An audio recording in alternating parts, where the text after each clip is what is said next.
মুজিব নিজেই আওয়ামী লীগ নিষিদ্ধ করে গেছেন, ব্যাখ্যা দিলেন আজমি। জানাবো আওয়ামী লীগের কার্যক্রম নিষিদ্ধ, হাসিনার ভুলে সব শেষ।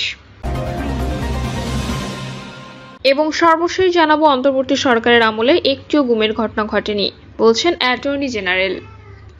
শুনছিলেন সংবাদ শিরোনাম, এবারে বিস্তারিত। মুজিব নিজেই আওয়ামী লীগ নিষিদ্ধ করে গেছেন, ব্যাখ্যা দিলেন আজমি। যে মুজিবুর রহমান নিজেই তো আওয়ামী লীগ নিষিদ্ধ করে গেছেন। উনি 1975 সালে জানুয়ারিতে চতুর্থ সংশোধনের মাধ্যমে আওয়ামী লীগ নিষিদ্ধ করে দিয়েছেন। যুগান্তর মাল্টিমিডিয়ার সঙ্গে একান্ত সাক্ষাৎকারে ব্রিগেডিয়ার জেনারেল আব্দুল্লাহিল আমান আজমি একথা বলেন। তিনি এ বিষয়ে ব্যাখ্যা দিয়েছেন। আজমির সাক্ষাৎকারটি নিয়েছেন জোবায়ের আহসান জাবের। আজমি বলেন, আমাদের সুখী সমৃদ্ধশীল বাংলাদেশের চেতনা ছিল মুক্তিযোদ্ধাদের, যারা প্রকৃত দেশপ্রেম দিয়ে মুক্তিযুদ্ধ করেছেন। এই প্রজন্মের জেনজি দেশপ্রেম দিয়ে মুক্তিযুদ্ধ করেছে। আজ পর্যন্ত কেউ দাবি করেননি, কিন্তু আমি দাবি করছি এ প্রজন্মের মুক্তিযোদ্ধাদের। আমাদের যে খেতাব আছে, আবু সাইদ সহ যারা জীবন দিয়েছেন তাদের বীরশ্রেষ্ঠ, বীর উত্তম, বীর প্রতীক খেতাব দিতে হবে। তা না হলে এই বিপ্লবের সঙ্গে বেইমানি করা হবে। কারণ ওই সময় সেনাবাহিনীর ইপিআর, আনসার ও পুলিশ যারা ছিলেন তারা সব প্রশিক্ষিত, সশস্ত্র ছিলেন। যারা মুক্তিযুদ্ধ করেছেন তারা প্রশিক্ষণ নিয়েছেন এবং সশস্ত্র ছিলেন। আর এই যে প্রজন্মের যারা যুদ্ধ করেছেন তারা প্রশিক্ষিত না, সশস্ত্র না, শুধু দেশপ্রেম নিয়ে বুকে তাজা রক্ত ঢেলে দিয়েছেন। তো তাদের কৃতিত্ব কম কেন হবে? তারা ফ্যাসিবাদ থেকে মুক্ত করেছে, তারা দেশকে অন্ধকার যুগ থেকে মুক্তি দিয়েছে। তো আমি বলতে চাচ্ছি, আমাদের সেই যে চেতনা সুখী ও সমৃদ্ধশালী, এ প্রজন্মের যারা মুক্তিযোদ্ধা তারাও কিন্তু ওই স্বপ্ন নিয়ে জীবন দিয়েছেন সুখী বাংলাদেশের জন্য। এটার জন্য আমাদের সবচেয়ে বড় প্রয়োজন সেটা হলো আমাদের ভারতের করাল গ্রাস থেকে মুক্ত হতে হবে।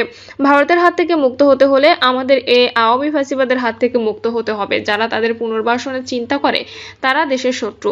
ছাত্রলীগ যদি নিষিদ্ধ হয়ে থাকে, আওয়ামী লীগ কেন নিষিদ্ধ হবে না? বৃক্ষ তোমার নাম কি, ফলে পরিচয়। ছাত্রলীগ তো আওয়ামী লীগের ফল, ছাত্রলীগ তো আর বড় ফ্যাসিস্ট। তিনি বলেন, এদের তো নিষিদ্ধ করার কোনো বিকল্প নেই। তারা যখনই ক্ষমতায় থেকেছে যা ইচ্ছা তাই করেছে।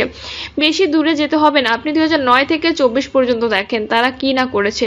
তারা হাজার হাজার কোটি টাকা লুটপাট করেছে। সোহেল তাজ একটা সাক্ষাৎকারে বলেছেন, সাবেক পলাতক প্রধানমন্ত্রী বলেছেন, তোমরা যে যত পারো খাও। আব্বা এই সময় বলেছিলেন, মানুষের জিহ্বাটা হলো বড় দুশমন। এই সাবেক প্রধানমন্ত্রীর জিহ্বাটা তার সবচেয়ে বড় দুশমন। সে তার সবচেয়ে বড় ক্ষতি করেছে। সমস্ত বিশ্বে যখনই একটা নির্বাচন হয়, যে দল জিতে বিরোধী দল যারা হয়, 24 ঘন্টার মধ্যে বিরোধী নেতা বিবৃতি দেন, আমরা অভিনন্দন জানাই এবং সর্বত্র সহযোগিতা করব। আজমি বলেন, 1991 সালে যখন জামায়াতের সঙ্গে বিএনপি ক্ষমতার পর দিনই পত্রিকায় খবর আসে, এক মুহূর্তে শান্তিতে থাকতে দেব না, এটা কোনো সুস্থ মস্তিষ্কের পরিচয়। তো আমাদের ভারতের কলার গ্রাস মুক্ত না থাকতে পারলে সুখী ও সমৃদ্ধ বাংলাদেশের স্বপ্ন দেখা অলীক হবে। এটার জন্য আমাদের আওয়ামী মুক্ত থাকতে হবে, সুতরাং তাদের নিষিদ্ধ করতে হবে। শেখ সাহেব নিজেই তো আওয়ামী লীগ নিষিদ্ধ করে দিয়ে যান। উনি 75 সালে জানুয়ারিতে চতুর্থ সংশোধনের মাধ্যমে আওয়ামী লীগ নিষিদ্ধ করে দিয়েছেন। এটা কেউ কোনোদিন বলেননি, কেন আমার কাছে আশ্চর্য লাগে। এই আওয়ামী লীগ তো অবৈধ আওয়ামী লীগ। আওয়ামী লীগের কার্যক্রম নিষিদ্ধ, হাসিনার ভুলে সব শেষ। 24-এর গণঅভ্যুত্থানের পর আওয়ামী লীগের রাজনীতিতে ফিরে আসার যেটুকু সম্ভাবনা ছিল তা শেখ হাসিনা নিজেই শেষ করে দিয়েছেন। তার চরম দাম্ভিকতা এবং প্রতিবিপ্লব ঘটনার দুঃস্বপ্ন পুরো দলকে বিপ্লবের দিকে ঠেলে দিয়েছে, যার ফলে ছাত্র জনতার দাবির মুখে উপদেষ্টা পরিষদের সিদ্ধান্ত আওয়ামী লীগের সব কার্যক্রম নিষিদ্ধ করা হয়। এখন দলের নিবন্ধন বাতিল করার প্রক্রিয়া শুরু করেছে। যুগান্তরকে এমনটি জানিয়েছেন কয়েকজন জ্যেষ্ঠ রাজনীতি ও রাজনৈতিক বিশ্লেষক। তারা বলেন, গণঅভ্যুত্থানের মুখে 5ই আগস্ট জীবন দিয়ে ভারতে পালিয়ে যাওয়ার সুযোগ পেলেও দেশে রেখে যাওয়া দল এবং দলের নেতাকর্মীদের বাঁচাতে কার্যকর কোনো পদক্ষেপ নিতে পারেননি শেখ হাসিনা। জুলাই আগস্টের মানবতা বিরোধী অপরাধ সহ ক্ষমতায় থাকা 15.5 বছরের দুঃশাসন ও লুটপাটের জন্য তারা উচিত ছিল জাতির কাছে ভুল স্বীকার করে প্রকাশ্যে ক্ষমা চাওয়া, কিন্তু সেটি না করে উল্টো ভারতে বসে অন্তর্বর্তী সরকারকে উৎখাত করার জন্য অব্যাহতভাবে দলের নেতাকর্মীদের উস্কানি দিয়েছে। প্রতিবিপ্লব ঘটিয়ে দলের সবাইকে রাস্তায় নেমে আসার নির্দেশনা দেন। যদিও তার এমন উস্কানি ছাড়া দিতে গিয়ে অনেকে এখন কারাগারে, বাকিরা নতুন করে পালিয়ে বেড়াচ্ছেন। সন্ত্রাস বিরোধী আইনের আওতায় আওয়ামী লীগের সব ধরনের কার্যক্রম নিষিদ্ধ করার সিদ্ধান্ত নেয় অন্তর্বর্তীকালীন সরকারের। ফলে আওয়ামী লীগ নামে দলটির নেতাকর্মীরা বাংলাদেশে আর রাজনীতি করতে পারবেন না। শুধু তাই নয়, আন্তর্জাতিক অপরাধ ট্রাইব্যুনালের আইনে দলটির বিচার হবে। এই বিচারের আগ পর্যন্ত আওয়ামী লীগ এবং তাদের অঙ্গ ও সহযোগী সংগঠনের সব ধরনের কার্যক্রম নিষিদ্ধ থাকবে। ওই দিন একই সঙ্গে আন্তর্জাতিক অপরাধ ট্রাইব্যুনাল আইন সংশোধন করে অধ্যাদেশ জারি করে অন্তর্বর্তী সরকার। এতে কোনো রাজনৈতিক দল তার অঙ্গ সংগঠন বা সমর্থক গোষ্ঠীকে শাস্তি দিতে পারবেন ট্রাইব্যুনাল। এর আগে অন্তর্বর্তী সরকারের উপদেষ্টা পরিষদের বিশেষ সভায় আন্তর্জাতিক অপরাধ ট্রাইব্যুনাল আইনের সংশোধন প্রস্তাবে অনুমোদন দেওয়া হয়।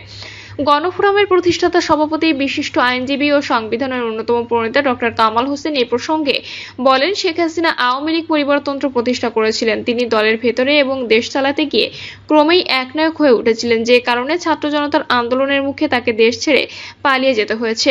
প্রবীণ এই আইনজীবী আরও বলেন, এত বড় একটি ঘটনার পরও শেখ হাসিনার মধ্যে কোনো অনুশোচনা নেই, বরং তিনি নিরাপদে থেকে দেশের ভেতরে থাকা সাধারণ নেতাকর্মীদের অব্যাহতভাবে উস্কে দিচ্ছেন, দেশে অস্থিতিশীল পরিস্থিতি তৈরির অপচেষ্টা করে যাচ্ছেন। শেখ হাসিনার এসব অপরাধের দায়ভার এখন আওয়ামী লীগকে বহন করতে হচ্ছে, যা সত্যি দুঃখজনক।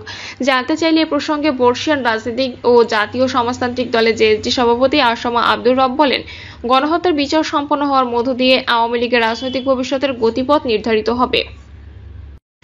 এ প্রসঙ্গে গণফোরামের প্রেসিডিয়াম সদস্য, সুপ্রিম কোর্ট আইনজীবী সমিতির সাবেক সম্পাদক অ্যাডভোকেট সুব্রত চৌধুরী বলেন, শেখ হাসিনার অপকর্মের দায়ভার এখন আওয়ামী লীগকে বহন করতে হচ্ছে।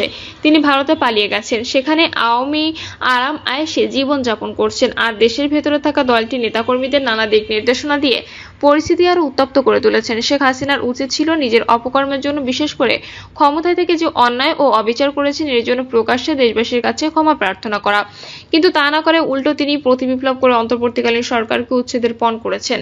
তার কারণে আজ আওয়ামী লীগের এই পরিণতি। অ্যাডভোকেট সুব্রত চৌধুরী বলেন, শেখ হাসিনা তার শাসনামলেই আওয়ামী লীগের মৃত্যু নিশ্চিত করেন, এখন তার কারণেই দলটির দাফন কাফনের কাজটিও সম্পন্ন হলো।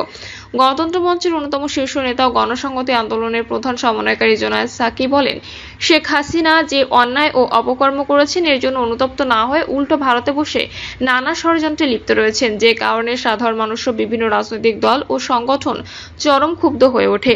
এই ক্ষোভের ফলই হচ্ছে আওয়ামী লীগের কার্যক্রম নিষিদ্ধ হওয়া। তিনি আরো বলেন, এই পরিস্থিতির জন্য শেখ হাসিনা এককভাবে দায়ী।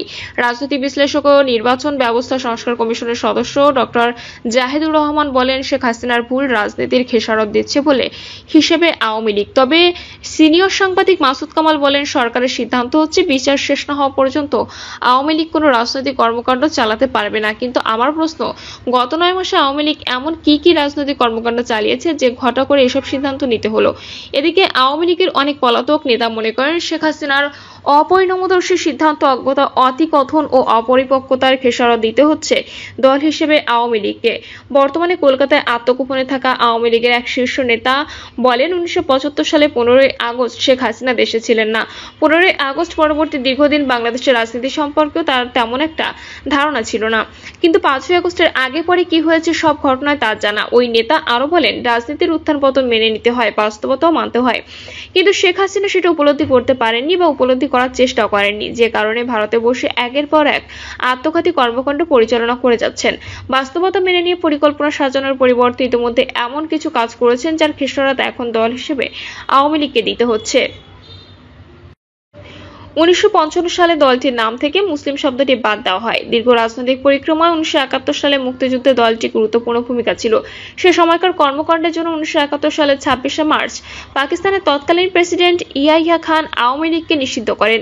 স্বাধীনতা পরবর্তী নানা বিতর্কিত কর্মকাণ্ডে অভিযুক্ত হয় দলটি। আওয়ামী লীগের নেতৃত্বে বাকশাল কায়েমের মাধ্যমে সব রাজনৈতিক দলকে নিষিদ্ধ করে শেখ মুজিবুর রহমানের নেতৃত্বাধীন সরকার।